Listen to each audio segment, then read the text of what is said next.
L'histoire commence lorsqu'un ancien soldat du Vietnam nommé John Rambo arrive dans une petite ville américaine.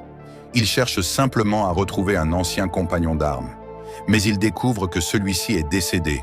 Seul et sans véritable but, Rambo reprend la route. Mais le shérif de la ville le considère immédiatement comme un vagabond indésirable. Après une altercation, Rambo est arrêté. Au poste de police, les mauvais traitements qu'il subit réveillent les traumatismes qu'il a vécus pendant la guerre du Vietnam. Pris de panique, il s'échappe dans les montagnes environnantes. Une immense chasse à l'homme est alors lancée. Policiers, hélicoptères et soldats tentent de le retrouver. Mais Rambo utilise toutes les compétences apprises pendant la guerre pour survivre. Très vite, ses poursuivants comprennent qu'il ne traque pas un fugitif ordinaire. Il traque un vétéran entraîné pour combattre dans les situations les plus extrêmes. Mais derrière cette traque se cache une histoire beaucoup plus profonde, celle d'un homme abandonné par son pays après avoir tout sacrifié pour lui. Et lorsque Rambo finit par raconter ce qu'il a vécu pendant la guerre, le film prend une dimension totalement différente. Cette scène de Rambo est-elle l'une des plus cultes des années 80 ? Pendant tout le film, John Rambo tente simplement d'échapper à ceux qui le traquent. Ancien héros de guerre, il est devenu un homme rejeté par la société. Pourchassé dans les montagnes, blessé et épuisé, il finit par être acculé. Puis arrive la scène finale. Face à son ancien colonel, Rambo craque complètement. Pour la première fois, le guerrier invincible disparaît et laisse place à un homme brisé. Il raconte ce qu'il a vécu pendant la guerre, les amis qu'il a perdus, les traumatismes qui le hantent encore, et l'impossibilité de retrouver une vie normale après être revenu du combat. La scène est bouleversante, parce qu'on comprend soudain que Rambo n'est pas une machine de guerre. C'est un homme détruit qui cherche simplement à survivre. Et c'est probablement cette séquence qui distingue le premier Rambo du reste de la saga. Pas une explosion, pas une fusillade, juste un homme qui s'effondre sous le poids de son passé. Encore aujourd'hui, ce monologue final est considéré comme l'un des moments les plus puissants de toute la carrière de Sylvester Stallone. Tout le monde connaît Rambo, mais très peu de gens ont compris le véritable message du premier film. Aujourd'hui, beaucoup de gens associent Rambo aux explosions et aux mitrailleuses.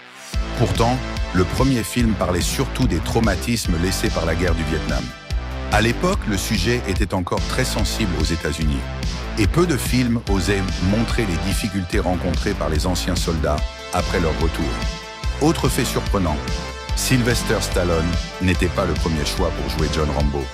Le rôle avait d'abord été proposé à Steve McQueen. Quant au colonel Troutman, il devait être interprété par Kirk Douglas. Le tournage s'est déroulé au Canada, notamment dans la ville de Hope, qui est devenue un lieu de pèlerinage pour les fans de la saga.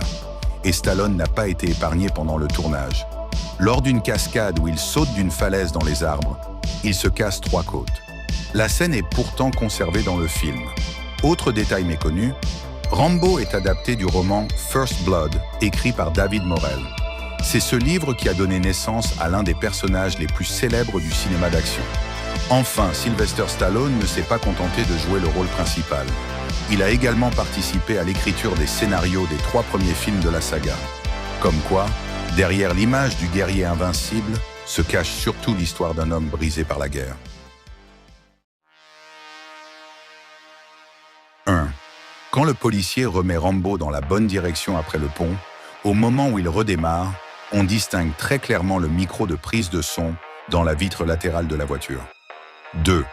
Pendant la poursuite à moto, la voiture du shérif Will perd son clignotant avant-gauche lors d'un saut.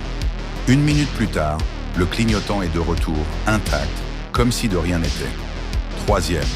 Lors de la scène du barrage, si tu regardes attentivement dans le camion, on peut apercevoir une caméra de tournage visible à l'image. L'équipe se fait surprendre en plein plan.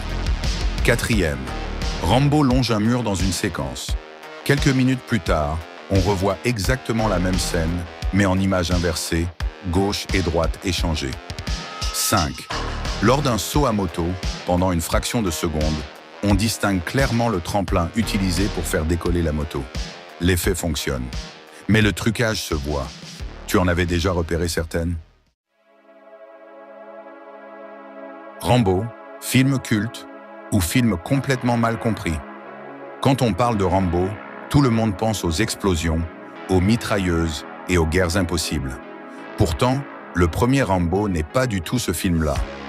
À sa sortie en 1982, Rambo raconte avant tout l'histoire d'un ancien soldat qui rentre chez lui après la guerre du Vietnam. Mais au lieu d'être accueilli en héros, il est rejeté, ignoré, traité comme un problème. Tout commence lorsqu'un simple contrôle de police dégénère. Puis la situation échappe totalement à tout le monde.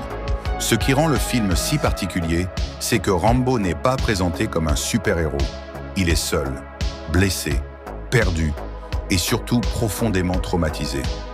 Bien avant les suites explosives, le premier Rambo parlait de solitude, de rejet et des cicatrices laissées par la guerre.